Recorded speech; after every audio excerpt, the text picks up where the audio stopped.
Hey there. I'm excited to announce this to you today. This is what you've been waiting for in your spiritual quest. This is something I've wanted to do for a long time, and I'm finally ready to announce it that it's ready to go. It's the Grief to Growth Community Circle.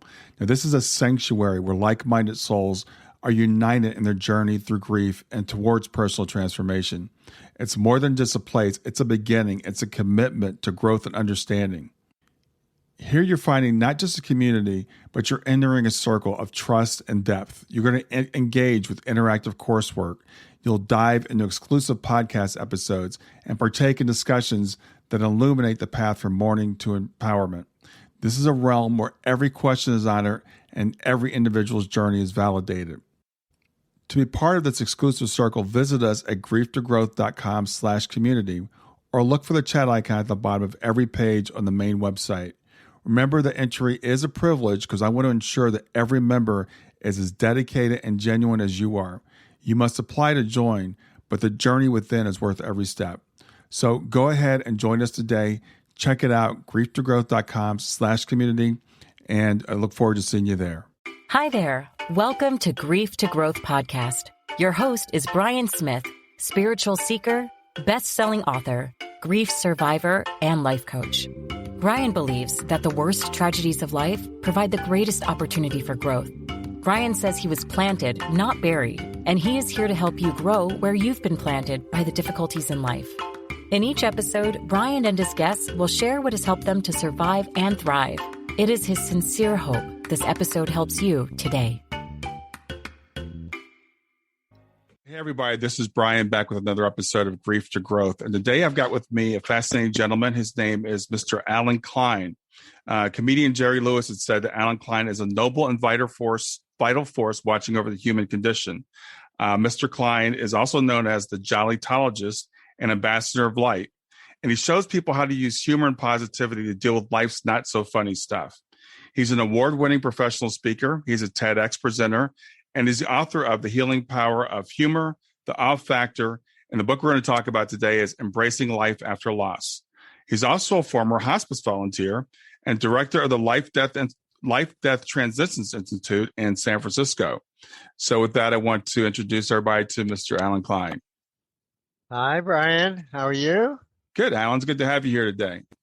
And you know, I brought a friend with me. I hope it's okay. Dr. Fauci is here with us. Oh, cool. Dr. Fauci. I like him. Yeah. Yeah. So, he'll be right here standing by. Yeah. I'm a big fan of Dr. Fauci. Big fan of that. So I want to talk to you about we talked earlier before we had started, and I asked you about doing comedy, and you said you actually do humor.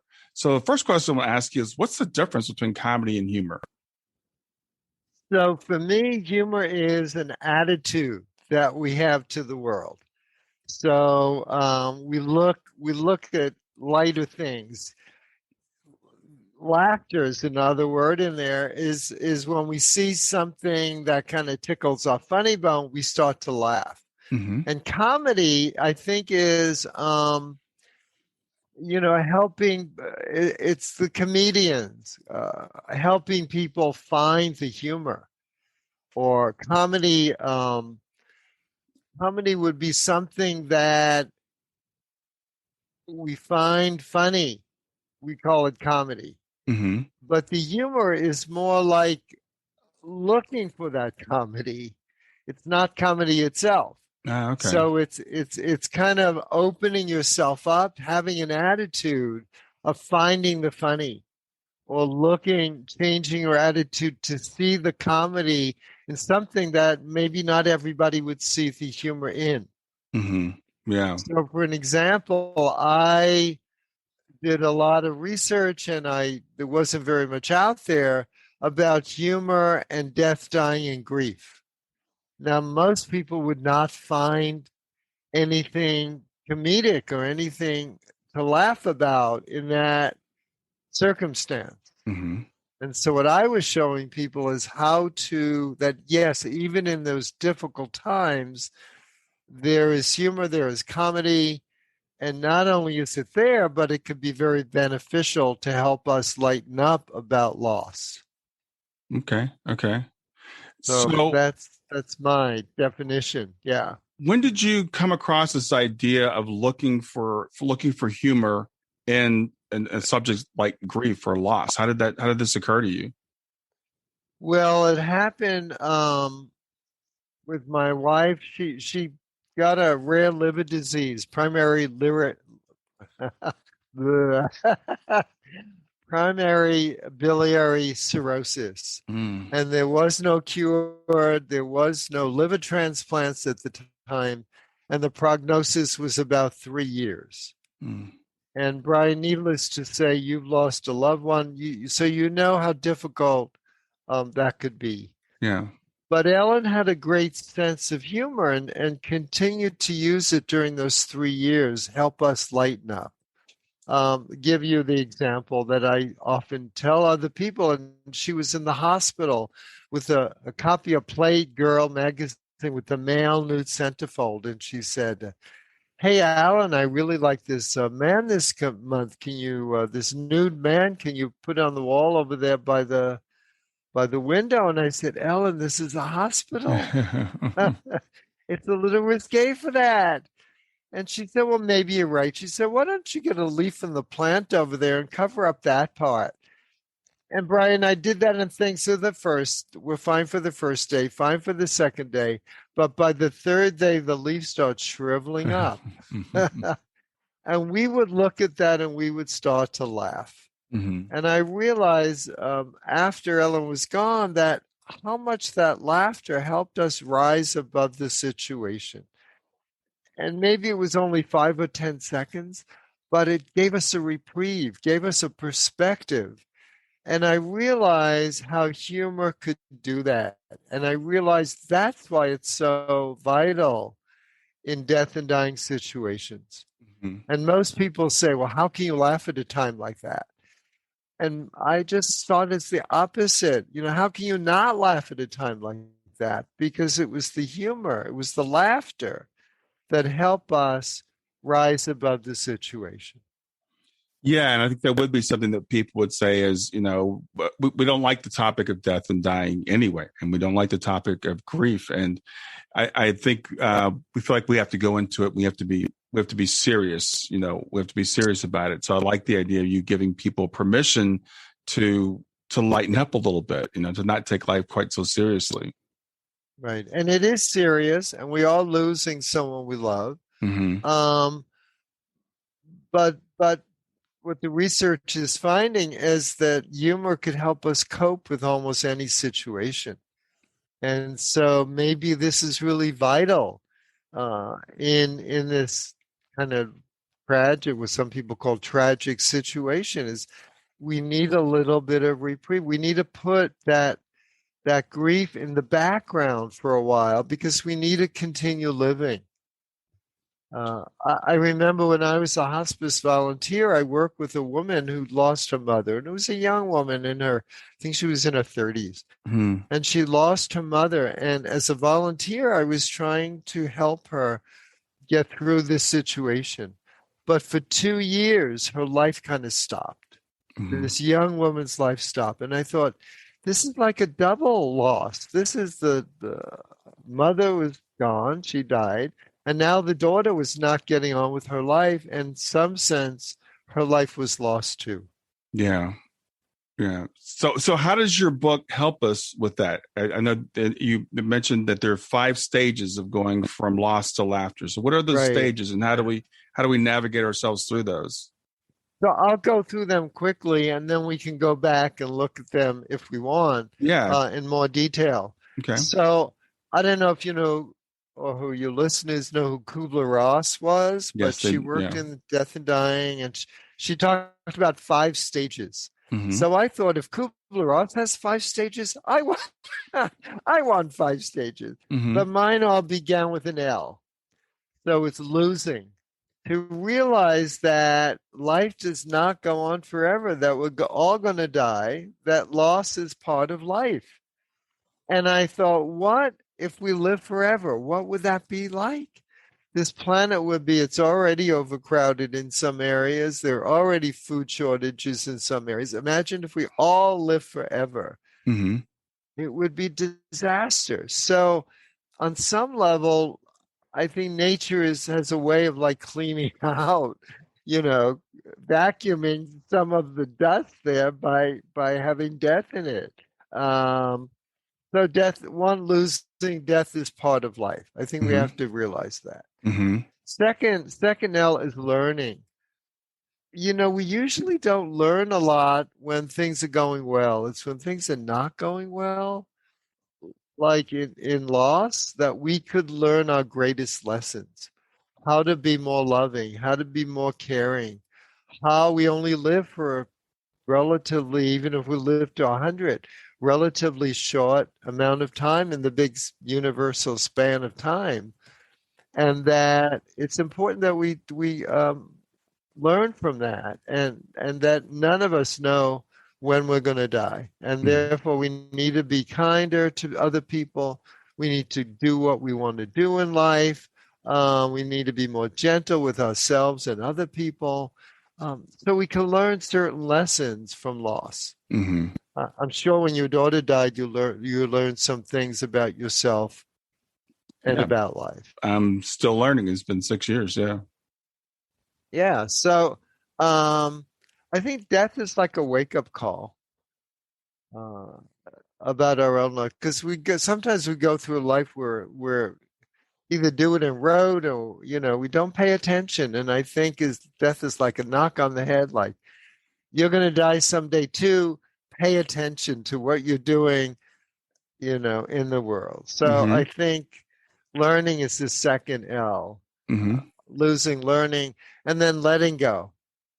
We need to move on. As I mentioned, the daughter and her mother just recently, that, she just got stuck for 2 years. Mm-hmm. So in order to get on, we need to get on with life. We need to start letting go. And I think in my book, I talk about two ways of letting go. One is to forgive. And around death and dying, there could be a lot of forgiveness. Forgive ourselves for not being able to help the person who died, forgiving other people for not knowing what to say when someone dies. There's all kinds of forgiving that we could do around death and dying. Mm-hmm. And then the other is gratitude, being grateful for maybe what that other person taught us. I know when my wife died, I learned so much about um, being grateful for. My wife was very gregarious, so to being grateful for the friends and family and the love that was around, but also to be grateful for my wife teaching me to get out there in the world, Mm-hmm. to be more open, to be more to look for you. We talked about my awe book, my recent book, The Awe Factor, but how to find the wonder and the amazement in life, because Mm-hmm. life is so can be so joyous. So I learned a lot. And then the fourth L, so losing, learning, letting go, living. And at some point, yes, it's important to grieve. I'm not saying it's not important, but we need to go on and live again. And I think one of the ways that people have lost someone could do that is to volunteer. Because I think when we're helping others, we kind of help ourselves to start to get back to life again. Mm-hmm. That it really helps us not focus so much on ourselves, but focus on giving to other people. Yeah. So I think that's living. And then finally coming to laughter. Okay. Okay. That um, uh, just getting more laughter in our life. And actually, there was a research that showed, they did a 2-year study. George Bonanno is the researcher's name. It's in one of his books. I forget the title. Mm-hmm. Um, but he did a 2-year study of spouses who were grieving the loss of the other spouse. And they found that the survivors that could find something to laugh about while grieving, did so much better. 2 years, the test was a 2-year study, so they tested them 2 years later, and they did so much better, people who found laughter while grieving, than those people who didn't find anything to laugh about during those 2 years. Yeah. Yeah. So it's so important. I'm not saying tears are not important, but I notice some people go, oh, I can't laugh. They feel guilty about laughing. Yes. Hmm. It doesn't mean that your loved one will think less of you, you know.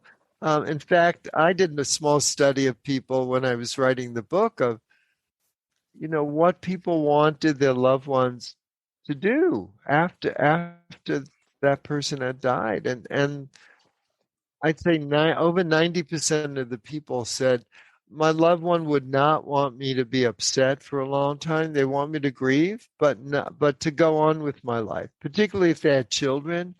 They wouldn't want their children to be somber, for years and years and years. They'd want to enjoy life, to laugh again, and to have a good time. So Yeah. even the dead spouse, the survivor thought, wanted them to be more joyous. Stay with us. We'll be right back. Hey there, something I want to tell you about today. My podcast platform, Buzzsprout, has recently made it easier for me to allow you to support me financially. Go to www.grieftogrowth.com/subscribe. That's grief2growth.com/subscribe. And once you're there, you can sign up to support me financially. Now, you can do it for as little as $3 a month, or of course, as much as you'd like. If you do that, you'll get access to bonus episodes, and you'll see those in the regular feed. They'll have a lock on them. But when you become a subscriber, you'll actually get access to your own private feed, and you'll be able to listen to the regular podcast along with the bonus podcast for the subscribers. I want to thank you for listening. I want to thank you for sharing the podcast. And I want to thank those of you who support me financially. Have a great day, and on to the episode. Yeah, it's interesting because you bring up an interesting kind of paradox I think we go through. We know that our spouse or our loved one who has died would want us to be happy, but we feel guilty about being happy. We feel like we shouldn't allow ourselves to have that. We're supposed to be sad. This is what it's supposed to be like, and I'm not honoring them if I'm happy. And that's just, frankly, a thought that I had with my daughter when my daughter died. That because I love her so much, then I could never be happy again. And I think that's a very from the people I've talked to, that's a very common feeling that people have. Yeah. And I would think that you could switch that, because it's all up here. It's all how we're relating to loss. Switch that to, okay, so she was fairly young. I'm sure she was very playful as a kid.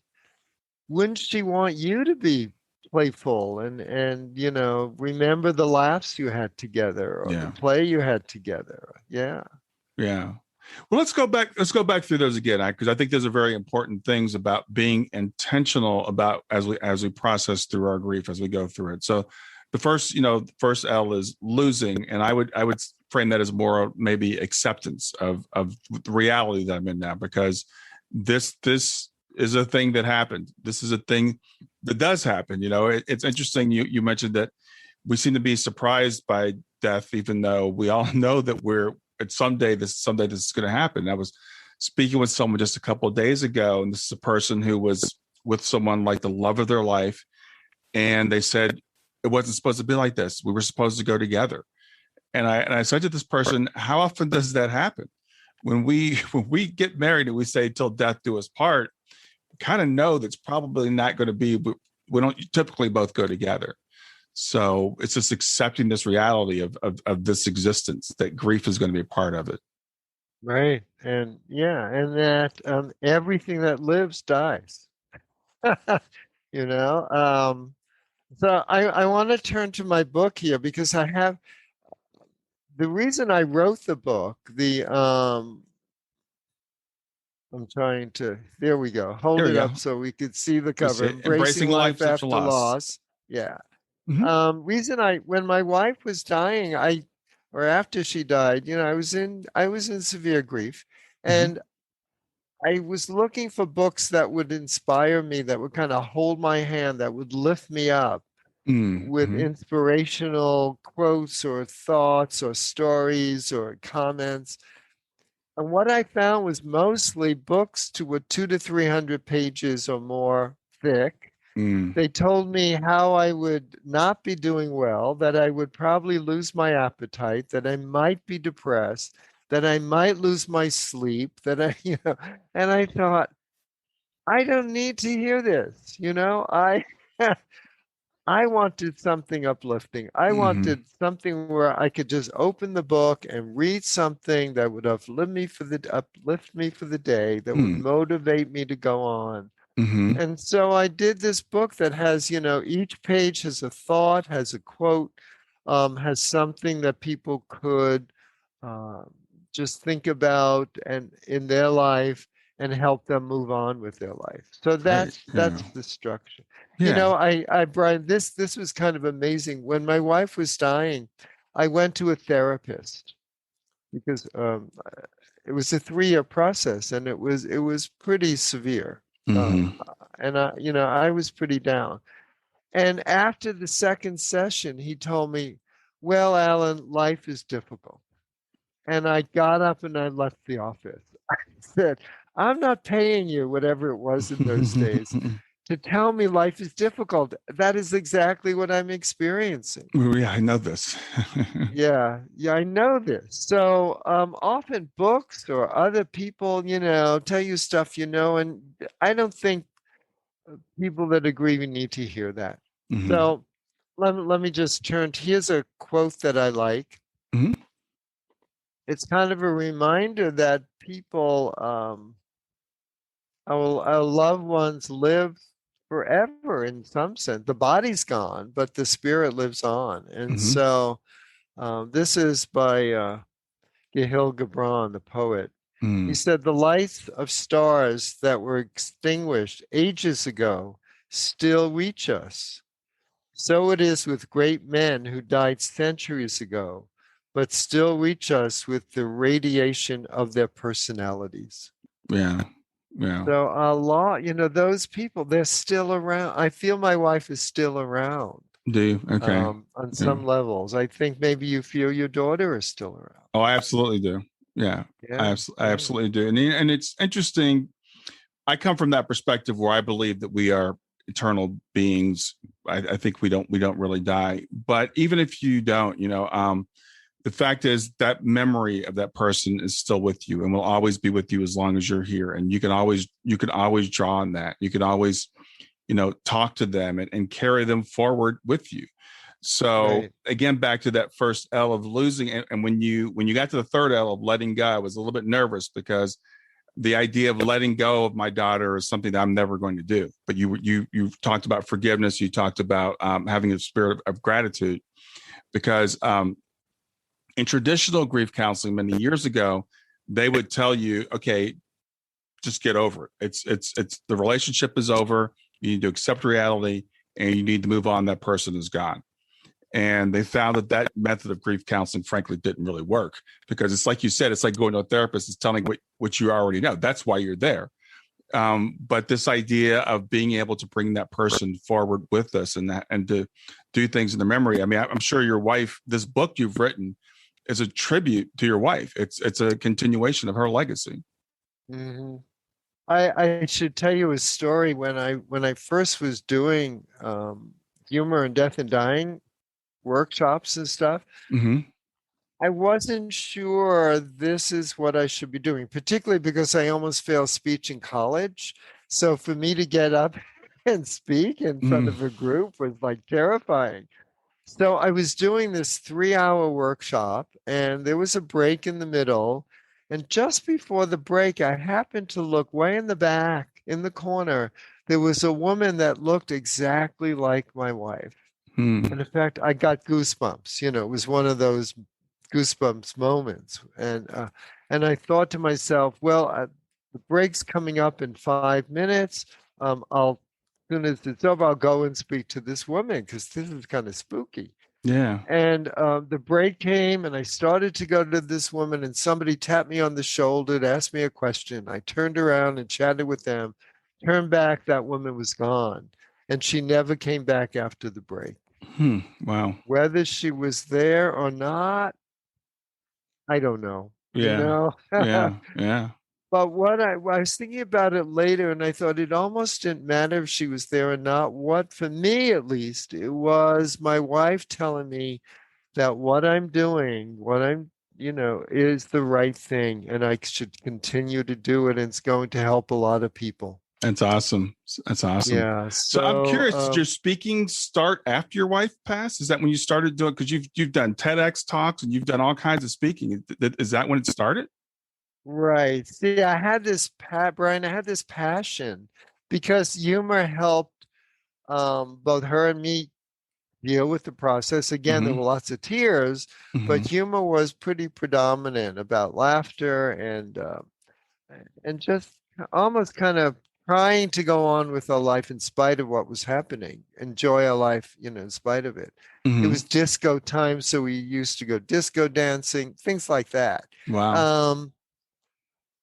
So after she died, I just had this passion to share, how we laughed together. Yes, we cried a lot together then, but we also laughed a lot. And when we were married after about 10 years, we would question, why are we still together? And one of the things she would tell me is because I always made her laugh. Mm-hmm. I hadn't realized that, but it was, so I thought laughter was such an important element in our relationship. Yeah. And here it came up again during her terminal illness and how it helped us. I need to share this with the world. Yeah. And so I just, as afraid as I was of getting up and speaking, I got up and talked about it. And then I joined the National Speakers Association, and one conference I went to, I don't think that was true, but what I heard almost every speaker say, if you want to get ahead in the speaking business, you need a book. You need to write a book. Yeah. Yeah. And I thought, I need to write a book about the healing power of humor, tell the world about it. And so, I wrote The Healing Power of Humor. It's now in a 40th printing and a 9th foreign language translation. So it Wow. was out of passion to share my experience with the world is how this all happened. Yeah. Well, you brought up several really good points there. And I think one is about, an idea of balance. Life it's not all tears and it's not all laughter.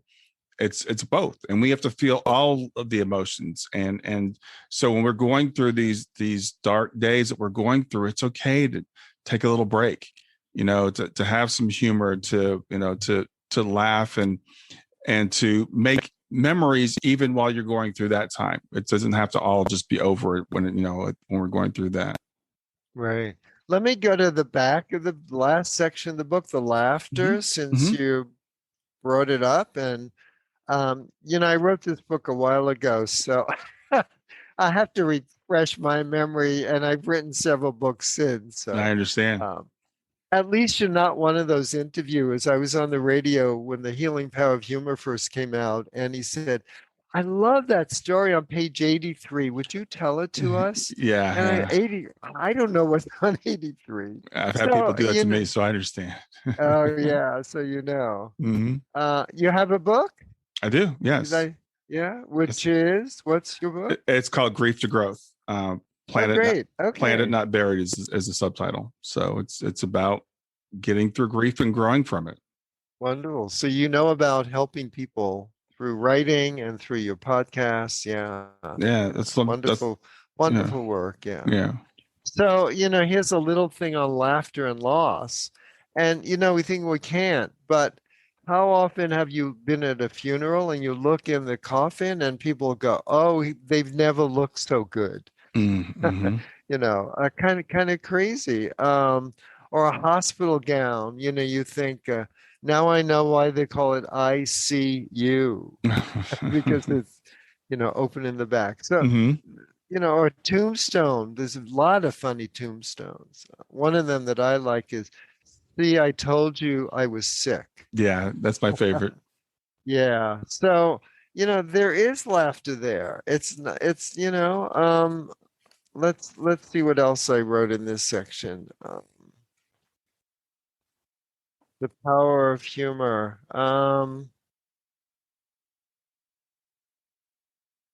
All right, it's just some instruction about finding it. Hold on. Give me. Yeah. Oh, I love this quote. This is by the editor of The New Yorker, Okay. Bob Mhm. Mankoff. And I love what he said about cartoons and humor. He said they are not for the good times. They're for all the bad frustrations, annoyances, and things bordering on the horrible that happen. Mm. And they're even for the horrible things that happen to other people. It's a certain little anesthesia of the heart which is necessary.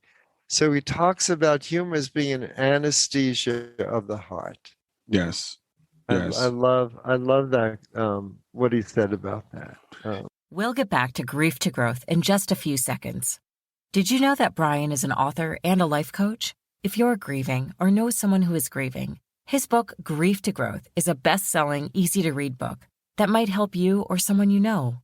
People work with Brian as a life coach to break through barriers and live their best lives. You can find out more about Brian and what he offers at www.grieftogrowth.com, www.growth.com. If you'd like to support this podcast, visit www.patreon.com/grieftogrowth, www.patreon.com/GRIEF2GROWTH to make a financial contribution. And now, back to Grief to Growth. Stay with us. We'll be right back. Hi there. I'm really excited to tell you about my latest ebook. It's 4 lessons that you can learn from the near-death experience without going through all the trouble of dying to learn them. I've been studying NDEs for several years now. I am completely convinced that not only are they 100% real, but that there's some very universal wisdom that we can get from the near-death experience. And I've distilled that down in this book into 4 short lessons. And I've also given you all the reasons why I believe that NDEs are absolutely real. So go to www.grieftogrowth.com/NDE lessons to pick it up for free. www.growth.com/NDE lessons. I hope you enjoy it.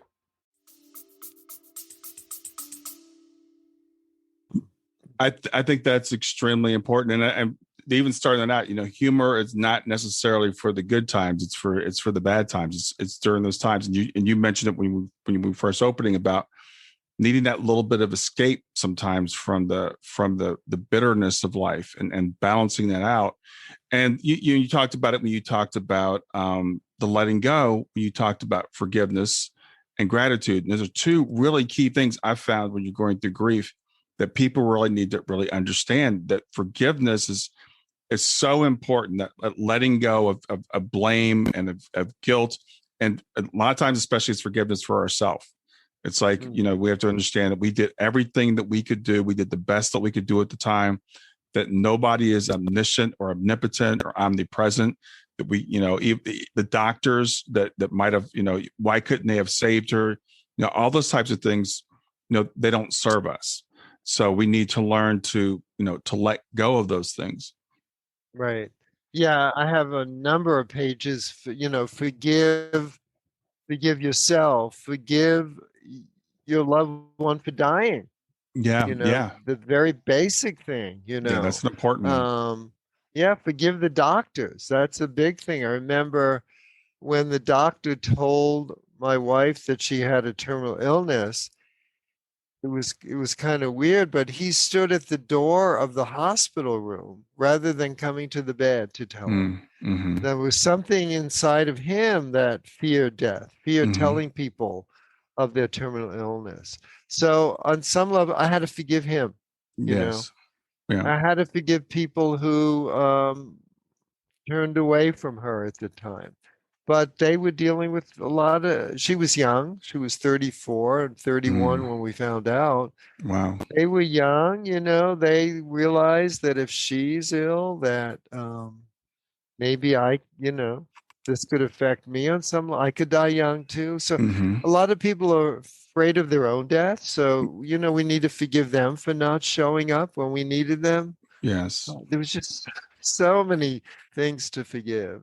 There are, but the thing is interesting because I've talked to people that say, well, I can't forgive. I can't let go of that. Maybe their son or their daughter was murdered or, something else. And the thing that people really need to understand is forgiveness is not for the other person. It's not like we're asking you to do this, this great act of humanity. It's for you. It's for you to let go of this because, holding on to that anger, I forget who said it. It's like carrying around a hot coal and expect it to burn the other person, or like drinking poison, expecting the other person to die. It's only hurting you. And when we can practice forgiveness, it frees us. There's when we are holding a grudge against somebody, we're actually creating a bond with that person, and we're dragging them around with us, in a very real conscious way. And when we forgive them, we release that bond and we let that go.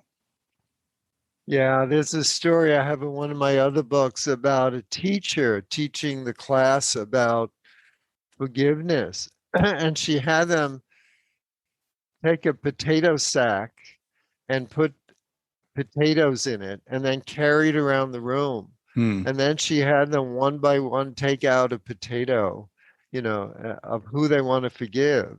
And how much lighter that thing they were carrying around became. It was such a for me, it was such a visual thing to teach kids how to forgive. I thought it was wonderful. It is. I think it's really wonderful. Like the thing, and then that's a great example that shows it's not necessarily for that other person. When it's Jesus said forgive 70 times 7. People are like, that's a lot. People are just going to abuse me, and I can't do that. And I've actually gotten to the point. I've read several people talk about now they practice pre-forgiveness. I was interviewing a gentleman, Pierre Pradervand, and he was talking about, I just forgive everybody of everything. I just practice forgiving people before they even do things that are wrong. So it's to the point now where it's like I don't have to worry about it. Yeah, I love what you're just saying. I wanna move to gratitude because I do a pre-gratitude thing. It's like one specific example. I was going to Europe and I applied for upgrades on United Airlines. I had a lot of miles, but they wouldn't give them out until the day of the trip. So for a month above my computer, I put, "Thank you, United Airlines, for upgrading me," as if it already happened. Okay. And it's a long story, but after 2 canceled flights, the third flight I was upgraded. Oh wow. So I believe in a lot in gratitude and a lot in being grateful even before it happens for what you want to happen. Yeah. And the other thing about gratitude, what I found is the more I'm grateful for the good stuff in my life, the more good stuff comes into my life. Yeah, I think that's absolutely true. And again, people that are early in their loss and their grief might say, well, there's nothing to be grateful for. My son or daughter just died. My wife just died. I just got this terminal diagnosis. I just lost my job, whatever it happens to be. And the thing is, no matter where we are, there's something to be grateful for. There's always something to be grateful for. And I was talking with someone the other day, and we were talking about, Viktor Frankl, the book he wrote, Man's Search for Meaning, that he wrote, that he right after he got out of a concentration camp. And if you can find meaning in that, or, you read, I have a person I interviewed for my show, Terry Dillion, who has ALS, terminal illness, and she's like in her early mid 30s. And so when you look at people like that, if they can find something to be grateful for, then we can. And this, actually for me, it's like you said, it's a practice. Every day when I wake up, I'm like, what are 3 things I'm grateful for? And it might be my house is warm in the winter or my house is cool in the summer. And I was in the bathroom this morning. I was like, what a miracle to have electricity. Just to be grateful for it when you have it, because when the power goes out, then you realize what a miracle is when you have it. So why not be grateful for it while you have it? Right. I had a wonderful teacher that once said, to want what you don't have is to waste what you do have. Mm-hmm. And I think that's so relevant during the pandemic. People, well, I haven't been out to eat in the restaurant, or, okay, you don't have that, but you have food in your house. I know a lot of people learn how to cook during Yeah. the pandemic. So be grateful for that. And you're right. When my wife died, it was difficult at the beginning, but then I start looking at all the things I still had. I didn't have her. Right. That was the not so great part, but I still had my daughter. I still had a work that I enjoyed doing. Mm-hmm. I still had a house to live in. I still had really good friends. I still had food on the table. I still lived in the city that I wanted to live in. I mean, on and on and on. Mm-hmm. So I think one of the things people who are grieving a loss is to kind of put that loss in the background for a bit and look at all the stuff in front of you that you have. Well, I think that's the human condition by default. And it's partly built in because, that's why humans are always striving for more, because we're always looking, how can I do this better? And that's a good thing. So that's not a bad thing to have, but it can actually bring us down unless we learn to balance it out. And that's where the practice comes in. As you said, and, I can always say, I don't have my wife, or I don't have my daughter, or I just lost my job, but COVID's a great example. I can't go out to eat in a restaurant. Well, okay, but you have food, you can cook at home. And how much money have you saved over this last year? And how much sweeter is it now that we can go out? I went out with friends a week ago, this past Saturday, for the first time in over a year. And we went out to some microbreweries, and we sat in chairs by the river. We watched people kayaking by, and I'm getting goosebumps just talking about it, but it was so much sweeter than when I could do it every weekend. Yeah, I love how you label it. So much sweeter. It is, and it's like walking in the street. I'm fully vaccinated if I choose not to wear a mask. Mm-hmm. That is just. It's like all these little things that we never thought about when they're taken away from us, and Mm-hmm. now they're coming back, and they're much sweeter. Yeah, I was actually forced to eat inside of a restaurant because they didn't have heat outside, and the heaters weren't working, and it was terribly windy, and things were blowing away. And it was like, oh my God, can I do it? Yeah. And, Yeah. but they had the doors open and seated people away from each other, and it was fine. But it was like, oh, this is what it was like. This is Yeah. what it In used the to be before like. times. Yeah. Yeah. So it's yeah. So just appreciate, be grateful, I think, for what you have, and you don't know when it's going to be taken away from you. Right. Like with all these things we're missing or have missed in the last year. Yeah. Well, it goes back to what you said, at the very beginning. You talked about death kind of being baked into this whole thing, and what would it be like if we lived forever? Part of the beauty of life is the fragility of life. Part of the beauty of it, one of the reasons why we do embrace things, is because we don't know when they're going to be taken away. And you think about all the things we do, breathing, walking, that we just take for granted, because we just assume, oh, well, this is what I've been doing. This is what I'll always be able to do. Right, right. So And why? you know what amazes me is that our life really is dependent on one breath. Mhm. If you stop one breath, that's it. Yeah. And one of my great teachers, I don't know if you know his book, Stephen Levine, he wrote Who Dies, among other books. But he used to do a lot of workshops. I would manage some of them. And Mhm.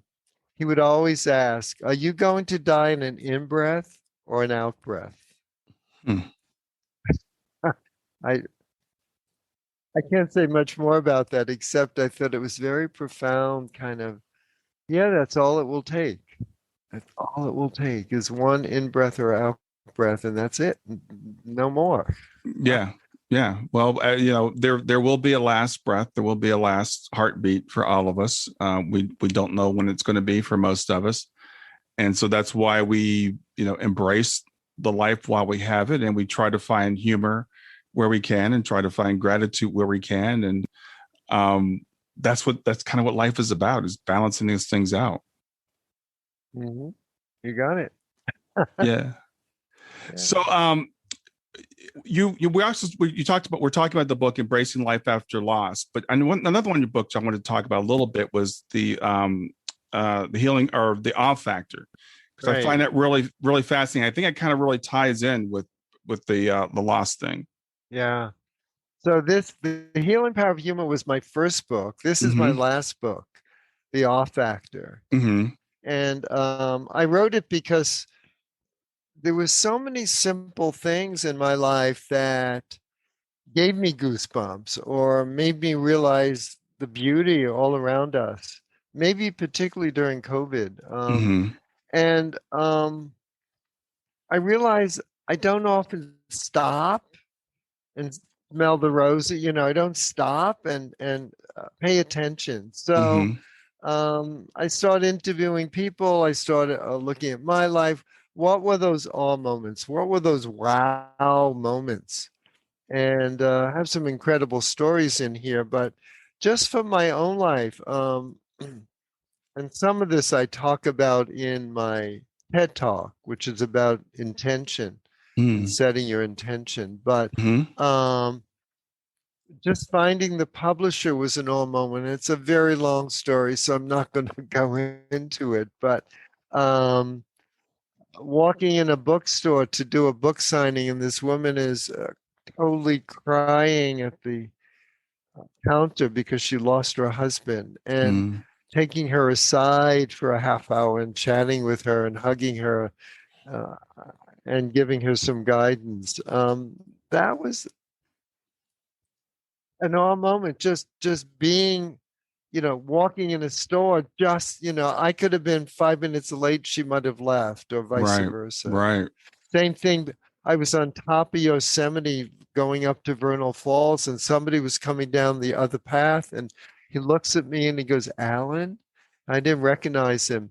It was one of my apprentices 40 years before, when he was an apprentice. When I used to be a scenic designer in summer stock, and I was the designer. Oh, wow. Is that not an awe moment? I mean, what are the chances of us being right at that split second together? Yeah. So things like, it's all around. Flowers just amaze me, because when you look inside a flower, it's often very different and so amazing. In fact, I took a photo of an iris that was in my garden recently, and it's just amazing. The color, the textures. I put it on Facebook, and somebody said it looks like a dancing iris. It does. Yeah, you can see the motion in it. Yeah. It just so, and nature, by the way, is the biggest generator of awe. And the reason I wanted to write this book, because the research, one that came out last September, is they found that they sent two groups of people, older people, on walks, 15 minutes a day, once a week for 8 weeks. And then they did some tests with them. And they found those people that they were told to find some awe in their walk, or something that was wonder or amazing for them, that they had more positive emotions, less negative emotions, that they said they were less upset, and that they were happier.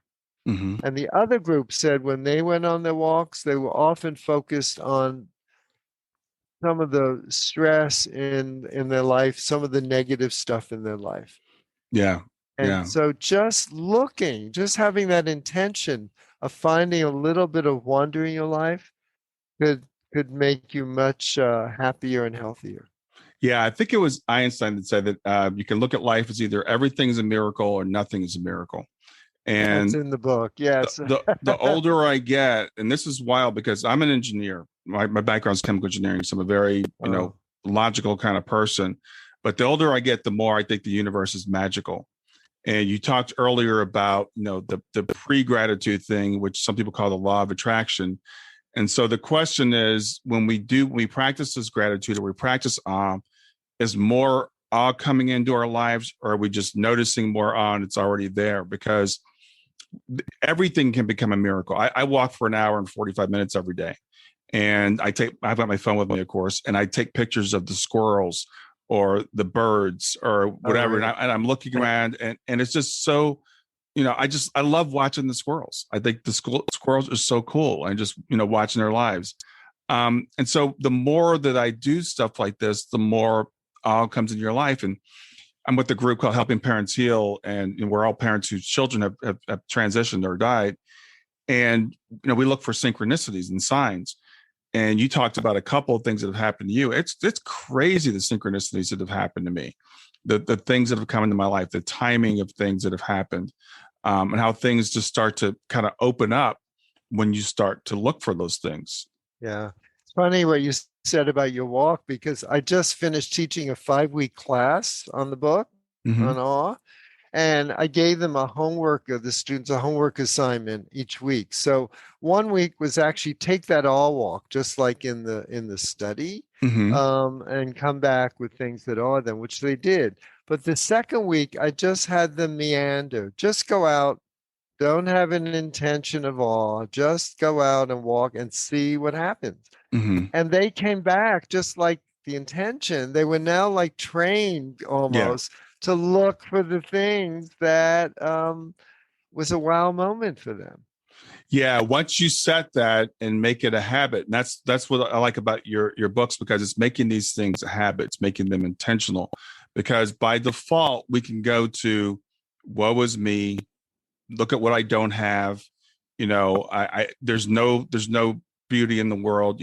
I've heard people describe it as when someone passes, my world was black and white, and that happened to me. So I understand it. Yeah. But it's getting that color back in the world. It's getting that, it's really recognizing what's going on around us, and that, there are still good things in my life. There's still things that are still worth, pursuing. And in your case with your wife, passing when you were a very young age, launching you in this completely different trajectory than you probably would have been on otherwise. Right. Sometimes I wish I can go back in my life and do it over and see, what would I be doing now? Yeah. What would you can't tell. We don't know. Some people have asked, go ahead. No, go ahead. Well, some people have asked me two things. How do I know when something is awe to me? And I go, and I came up with an acronym. Awe is AWE. So if you have a wow experience, you found some awe. Yeah. And the other thing people have asked, well, isn't awe, one interviewer, isn't awe connected to gratitude? And I said, yes, absolutely. Because if I can look at that flower, and I'm grateful for it growing in my garden and being part of my life, it awes me. And so, there is a connection. Yeah. I remember when my girls were little, my wife, we had dandelions in the yard, right? The girls were like, why are you killing the dandelions? And we said, because they're weeds. And they said, no, they're pretty. They're these pretty yellow flowers. And I was reading something the other day about like how you can use every part of a dandelion. That's all, useful and beneficial. And so now, since they said that, I look at dandelions completely differently now. And I'm like, what is a weed but something that's growing where it's supposed to grow, where we don't want it to grow? And it's only a weed because of our attitude. It's only a weed because of the way we look at it. And so when someone asks you, well, what's an awe moment for me? It's like, well, that's really up to you.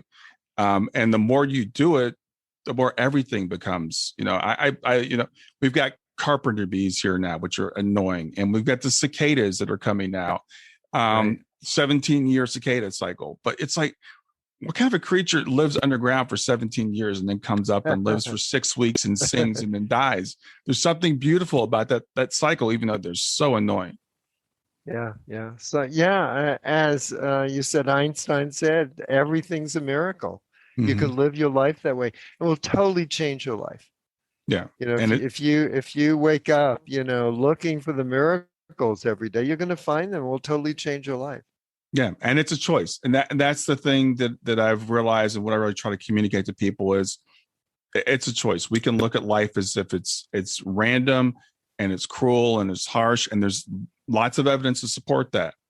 Or we can look at life as if it's miraculous and everything is just as it should be. And there's lots of evidence to support that too. So it's really, what do you decide? How do you decide you want to live your life? How do you want to look at it? And in loss, you can celebrate a life that was, or you can mourn that life forever. And Mm-hmm. it's up to you. Yeah, exactly. And with my daughter, she was only here on this planet for 15 years, but she made and still making a huge impact. And I've decided that, as if it was a choice, I've decided that I'm going to continue to carry on what she started. And so with your wife, that such a people say, oh, such a tragic thing, and in a sense it is. But we don't know what our lives would be like otherwise. Like you said, if I could go back and do it again, we don't even know. There's a great movie from several years ago called The Butterfly Effect, where someone could go back and change things, and we don't anticipate all the other things that would change if we change this one little thing. We always assume life would have turned out better if I could have done this, but the reality is we don't know. Yeah, we don't know. We don't. And I realize, even though, as I said, I failed speech in college and still get nervous getting up in group. I mean, I've spoken to as many as 1,500 people, Mm-hmm. in a Grand Ole Opry auditorium and Oh yeah. ballroom, could hardly see the back of the room. Was I nervous? I was scared stiff, of course, but my passion, as I said, I had to give this message to the audience. We're getting too serious, folks. Lighten up. Yeah.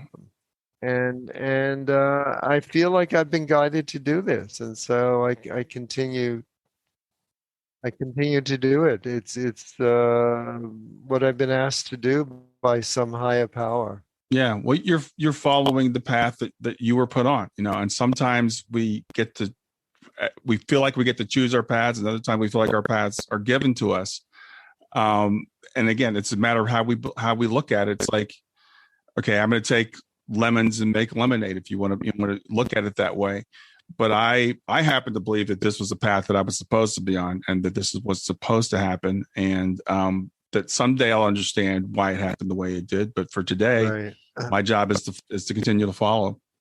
And that's another, I think, coping tool for someone who's lost someone. That you're right in that situation. I was right in my wife having a terminal illness and right in her dying. Mm-hmm. I could not see past that. Right. Now that I could see past it and look back and what I've accomplished and the thousands of people I've helped with my books. I mean, I get letters and stuff, how it's helped people. I see maybe why that happened in the big picture. Yeah. That's the thing. And that's something that we need to remember when we're going through things. We never see it when we're going through it. I remember when I got fired first time I got fired from a job, my daughter was 9 months old. And I'm like, there's nothing good that could come out of this. I was just getting ready to move. My daughter, literally, like I said, was 9 months old. I got fired from my job. I couldn't see that 2 years down the road, I'd be making more money than I'd ever made at the other company. And it was the most money I'd ever made, in my career. I couldn't see that at the time. Right. And so we have to trust as we get older, as you and I get some age on us, we see how things turn out okay. So we can have a little bit more faith when something bad, quote bad happens, that, maybe this is going to be okay. Maybe it'll be all right. Yeah. And, I have a similar thing. As I said, I used to be a scenic designer at CBS television. And I was designing, you may not know, Merv Griffin, Jackie Gleason, and a number of those shows were moving to the West Coast. We were on the East Coast. So they let go of the staff, and then they gave me soap operas to do, and I didn't want to do that. So they took those shows away from me. I had nothing to do, and I was let go from CBS, and I thought, oh, this is terrible. This is awful. but it got us to move to the San Francisco, where we've always wanted to live. My wife was from there. We Mm-hmm. got a Victorian house that you see one room, my office in it. Mm-hmm. Things totally changed and for the better. Yeah. We just can't see Yeah. what's ahead for us. So we need trust. We need to trust. Yeah. And it's interesting, as you said, that sometimes those things that we cling to are actually holding us back, and we need to be forced to have them ripped out of our hands to Right. say, Right. because now you've been in San Francisco for how many years now? It's been, Oh, for over 40 years. yeah. Yeah. Yeah. And now my house is, worth an incredible amount of I'm money. sure. Yeah. Victorian house in San Francisco who would have ever thought I'd have this, so. Yeah. Yeah. And that's the thing that, I love about your books and the conversation we're having now, because if people can just, while we're in the moment, just relax a little bit and say, it's going to be okay. It's going to be okay. I don't know how this is going to work out. I don't know when it's going to work out, but it's going to be okay. And it always is. Here, I'm just reaching for right behind my computer, this sign that I have. Mm-hmm. Yes. Yes. Just to remind myself, Yeah, I interview a lot of people who have had near-death experiences, and I had a woman on. Her name is Heidi Craig, and she's had an incredibly difficult life, and she had this near-death experience. And she said, "I learned three things. One was everything will be okay, that everything is okay, and that we're unconditionally loved more than we can ever imagine." And I was like, if we could always remember those three things, and if we could always remember that, no matter what the things look like, it's going to be okay. And that's the message we get, all these, from spiritual people and seekers and stuff like that. And so we just need to learn to trust that as we're going through all the trials and tribulations we go through. Right. Not easy. Sometimes not easy, but the more we can, remember some of those things, the easier it becomes. Yeah, absolutely. Well, Alan, I've really enjoyed having this conversation with you today. It's great getting to meet you. Tell people, remind people of your book, how to spell your name, where they can find it. Right. So the books we talked about, my first book, The Healing Power of Humor, Mm-hmm. The Awe Factor, my latest book. And one of the spiritual sites online said it was one of the best books of 2020. So spiritual books, best spiritual books. And the book we mostly talked about today, Embracing Life After Loss, they're all on Amazon, or your local bookstore could order it, or Barnes and Nobles, or anywhere online. And spelling my name, because spelled differently sometimes, ALLEN KLEIN, and can go to my website, www.allenklein.com. Awesome. Well, Alan, again, it's been a pleasure getting to have this time with you today, getting to know you a little bit better. Keep doing what you're doing, bringing joy to people in the world. We need more of that. Thank you, and good luck to you, your book, your podcast. I look forward to telling other people to watch it or listen to it. Awesome. So thank you. All right. Enjoy the rest of your day. You too. Thanks for listening to Grief to Growth. Brian hopes that you find this episode helpful and will come back for future episodes. Brian's best-selling book, Grief to Growth, Planted Not Buried, is a great resource for anyone who is coping with grief or knows someone who is. If you enjoy the podcast and would like to support it, there are 3 things you can do to help. The first is to share the podcast with someone that you think it will help. The second is to go to iTunes, rate, and review the episode. The third way you can support the podcast is by becoming a patron. Head over to www.patreon.com/grief2growth. That's patreon.com/grief, the number 2, growth, and sign up to make a small monthly donation.